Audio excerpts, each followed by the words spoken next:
आज की क्लास में हम जीएस के कुछ इम्पोर्टेंट क्वेश्चन देखेंगे जो कि आपके एग्जाम में बार बार पूछा जाता है।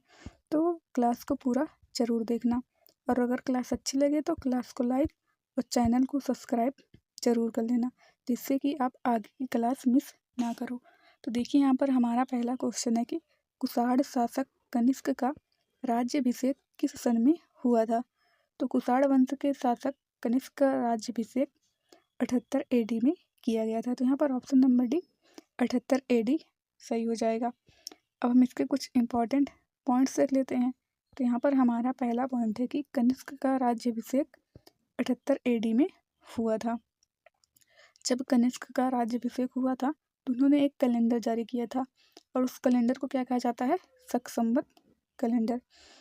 अगर वहीं हम बात करें विक्रम संवत कैलेंडर कब जारी किया गया था, वो 57 BC में कैलेंडर जारी किया गया था। आपसे क्वेश्चन में पूछ लेगा कि विक्रम संवत कैलेंडर कब जारी किया गया था, तो 57 BC में जारी किया गया था। अगर आपसे पूछ लेगा कि शक संवत कब जारी किया गया था, तो 78 AD सही हो जाएगा। अब वहीं हम बात करें कनिष्क की, तो कनिष्क ने अपने शासनकाल में शुद्ध सोने के सिक्के चलाए थे। अब हम नेक्स्ट क्वेश्चन देख लेते हैं। तुम्हारा अगला क्वेश्चन है कि किस गुप्त शासक ने सर्वप्रथम महाराजाधिराज की उपाधि धारण की थी। तो जिन्होंने सबसे पहले महाराजाधिराज की उपाधि धारण की थी वो हैं चंद्रगुप्त प्रथम। तो यहाँ पर ऑप्शन नंबर बी चंद्रगुप्त प्रथम सही हो जाएगा। अब इससे रिलेटेड कुछ इंपॉर्टेंट पॉइंट्स देख लेते हैं। तो यहाँ पर हमारा पहला पॉइंट है कि सर्वप्रथम चंद्रगुप्त ने महाराजाधिराज की उपाधि धारण की थी। वहीं अगर आपसे पूछ लेंगे कि गुप्त साम्राज्य का संस्थापक कौन है, तो गुप्त राज्य का संस्थापक है श्री गुप्त। अगर पूछे कि वास्तविक संस्थापक कौन है गुप्त साम्राज्य का, तो वो हो जाएंगे चंद्रगुप्त प्रथम। अगर संस्थापक पूछेगा तो श्रीगुप्त हो जाएंगे और वास्तविक संस्थापक पूछेगा तो चंद्रगुप्त प्रथम हो जाएगा। अब देखिए यहाँ पर अगला पॉइंट है कि गुप्त काल भारतीय इतिहास का स्वर्णकाल कहा जाता है। नेक्स्ट क्वेश्चन देख लेते हैं। तो हमारा यहाँ पर अगला क्वेश्चन है कि 11वें मौलिक कर्तव्य को भारतीय संविधान में किस वर्ष शामिल किया गया। तो 11वां मौलिक कर्तव्य भारतीय संविधान में 2002 में शामिल किया गया था। तो यहाँ पर ऑप्शन नंबर बी 2002 सही हो जाएगा। अब इसके कुछ इम्पोर्टेंट पॉइंट्स देख लेते हैं। तो यहाँ पर हमारा पहला पॉइंट है कि 2002 में 11वां मौलिक कर्तव्य जोड़ा गया था। 86वें संविधान संशोधन द्वारा 2002 में 11वां मौलिक कर्तव्य जोड़ा गया था। मौलिक कर्तव्य रूस के संविधान से लिया गया है। नेक्स्ट क्वेश्चन देख लेते हैं। तुम्हारा अगला क्वेश्चन है कि निम्न में से कौन सा अनुच्छेद अल्पसंख्यक वर्ग के हितों के संरक्षण से संबंधित है। तो आर्टिकल 29 अल्पसंख्यक वर्ग के हितों के संरक्षण से संबंधित है। तो यहाँ पर ऑप्शन नंबर बी अनुच्छेद 29 सही हो जाएगा। अब इसके कुछ इंपॉर्टेंट पॉइंट्स देख लेते हैं। तो हमारा पहला पॉइंट है कि आर्टिकल 29 अल्पसंख्यक वर्ग के हितों के संरक्षण के लिए है। वहीं हम बात करें तो आर्टिकल 17 में कहा गया है कि अस्पृश्यता का अंत यानी कि छुआछूत का अंत का उल्लेख है। वहीं हम बात करें आर्टिकल 18 की, तो आर्टिकल 18 में है उपाधियों का अंत। नेक्स्ट क्वेश्चन देख लेते हैं। हमारा नेक्स्ट क्वेश्चन है कि भारत के किस भाग में बैरन ज्वालामुखी द्वीप स्थित है। अंडमान द्वीप समूह में बैरन ज्वालामुखी द्वीप स्थित है। तो यहाँ पर ऑप्शन नंबर ए सही हो जाएगा। अब इसके कुछ इंपॉर्टेंट पॉइंट्स देख लेते हैं। तो यहाँ पर हमारा पहला पॉइंट है कि बैरन ज्वालामुखी अंडमान द्वीप समूह में स्थित है। अगर हम बैरन ज्वालामुखी द्वीप की बात करें तो ये भारत का एकमात्र सक्रिय ज्वालामुखी है। नेक्स्ट क्वेश्चन देख लेते हैं। जब ताप में वृद्धि की जाती है तो द्रवों का पृष्ठ तनाव अपरिवर्तित रहता है, बढ़ जाता है, घट जाता है, या इनमें से कोई नहीं। तो जब ताप में वृद्धि की जाती है तो द्रवों का पृष्ठ तनाव घट जाता है। यहाँ पर ऑप्शन नंबर सी घट जाता है सही हो जाएगा, क्योंकि जब ताप में वृद्धि की जाती है तो जो अणु होते हैं वो दूर दूर हो जाते हैं। अब इसके कुछ इंपॉर्टेंट पॉइंट देख लेते हैं। तो यहाँ पर हमारा पहला पॉइंट है कि ताप में वृद्धि करने से द्रवों का पृष्ठ तनाव घट जाता है।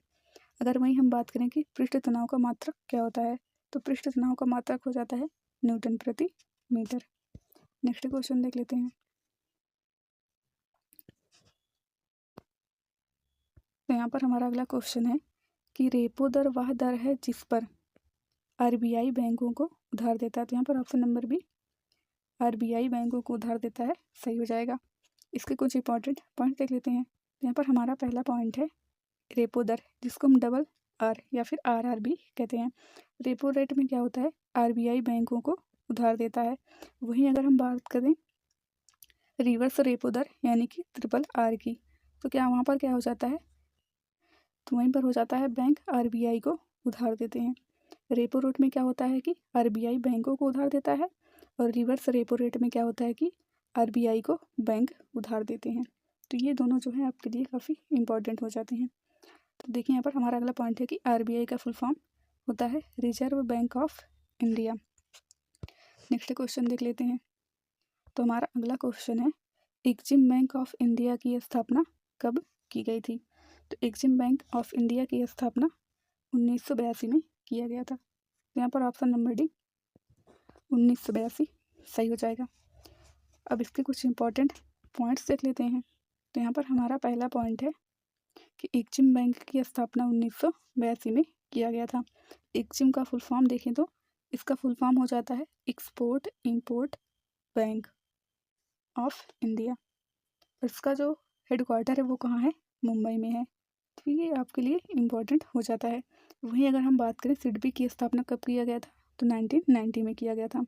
और अगर नाबार्ड की बात करें तो नाबार्ड कब किया गया था, 1982 में, यानी कि एग्जिम बैंक और नाबार्ड की स्थापना 1982 में किया गया था। नेक्स्ट क्वेश्चन देख लेते हैं। तो हमारा अगला क्वेश्चन है कि निम्न में से एक सामाजिक नेटवर्किंग साइट नहीं है। तो इन चारों में से जो सामाजिक नेटवर्किंग साइट नहीं है वो है ऑप्शन नंबर बी नोटबुक। यहाँ पर ऑप्शन नंबर बी नोटबुक सही हो जाएगा। ये जो है सामाजिक नेटवर्किंग साइट नहीं है, जबकि फेसबुक, लिंक्डइन और ट्विटर ये क्या है, सामाजिक नेटवर्किंग साइट है। अब इसके कुछ इंपॉर्टेंट पॉइंट्स देख लेते हैं। तो यहाँ पर हमारा पहला पॉइंट है कि नोटबुक सामाजिक नेटवर्किंग साइट नहीं है। अब वहीं हम बात कर लेते हैं कि कुछ सामाजिक नेटवर्किंग की स्थापना कब किया गया था। तो देखिए यहाँ पर फेसबुक की बात करें तो फेसबुक 2004 में आया था। वहीं पर हम बात करें लिंक्डइन की तो वो 2003 में आया था। यूट्यूब 2005 में। व्हाट्सएप की बात करें तो ये 2009 में आया था। वहीं हम इंस्टाग्राम की बात करें तो इंस्टाग्राम कब आया था, 2010 में। तो ये काफ़ी इम्पोर्टेंट हो जाते हैं। नेक्स्ट क्वेश्चन देख लेते हैं। तो यहाँ पर हमारा अगला क्वेश्चन है कि हिंद स्वराज पुस्तक किसने लिखा है। तो हिंद स्वराज पुस्तक महात्मा गांधी ने लिखा है। तो यहाँ पर option number B Mahatma Gandhi सही हो जाएगा। अब इसके हम कुछ इंपॉर्टेंट पॉइंट्स देख लेते हैं। तो यहाँ पर हमारा पहला पॉइंट है कि महात्मा गांधी ने हिंद स्वराज पुस्तक को लिखा है। दूसरा पॉइंट देख लेते हैं कि सरोजिनी नायडू ने गोल्डन थ्रेशोल्ड नामक पुस्तक लिखा है। वहीं हम बात करें नेहरू जी की तो नेहरू जी ने लिखा है डिस्कवरी ऑफ इंडिया। अब वहीं पर देखिए यहाँ पर रीडिस्कवरी ऑफ इंडिया अगर आपसे पूछ लेगा तो वो किसने लिखा है, मेघनाथ देसाई ने। Discovery of India Nehru ji ने, rediscovery of India Meghnad Desai ji ने लिखा है। नेक्स्ट क्वेश्चन देख लेते हैं। तो हमारा अगला क्वेश्चन है कि पहला क्रिकेट विश्व कप कब आयोजित किया गया था। तो पहला क्रिकेट विश्व कप 1975 में आयोजित किया गया था। तो यहाँ पर ऑप्शन नंबर भी 1975 सही हो जाएगा। अब इसके कुछ इंपॉर्टेंट पॉइंट्स देख लेते हैं। तो यहाँ पर हमारा पहला पॉइंट हो जाता है कि पहला विश्व क्रिकेट कप जो है 1975 में आयोजित किया गया था। तो जब आयोजित किया गया था उस टाइम जो विजेता रहा था वो वेस्ट इंडीज़ ने जो है विश्व कप जीता था। अगर वहीं हम बात करें भारत की तो भारत ने 1983 और 2011 में अपना क्रिकेट विश्व कप जीता है। अगर वहीं हम बात करें T20 की शुरुआत कब की गई थी तो T20 की शुरुआत 2007 में किया गया था। और भारत ने कब जीता है, भारत ने 2007 और 2024 में कप जीता है। नेक्स्ट क्वेश्चन देख लेते हैं। तो हमारा अगला क्वेश्चन है कि USA का राष्ट्रीय खेल कौन सा है। तो USA का राष्ट्रीय खेल हो जाता है बेसबॉल। तो यहाँ पर ऑप्शन नंबर भी बेसबॉल सही हो जाएगा। अब इसके कुछ इंपॉर्टेंट पॉइंट्स देख लेते हैं। तो यहाँ पर हमारा पहला पॉइंट है कि बेसबॉल यूएसए का राष्ट्रीय खेल है। वहीं अगर हम कुछ अन्य देशों की बात करें तो चीन का राष्ट्रीय खेल हो जाता है टेबल टेनिस। वहीं हम बैडमिंटन की बात करें तो बैडमिंटन जो है मलेशिया और इंडोनेशिया का राष्ट्रीय खेल है। अगर हम क्रिकेट की बात करें तो क्रिकेट जो है ऑस्ट्रेलिया का राष्ट्रीय खेल है। अगर हम अपने भारत की बात करें तो हमारे भारत का राष्ट्रीय खेल है हॉकी।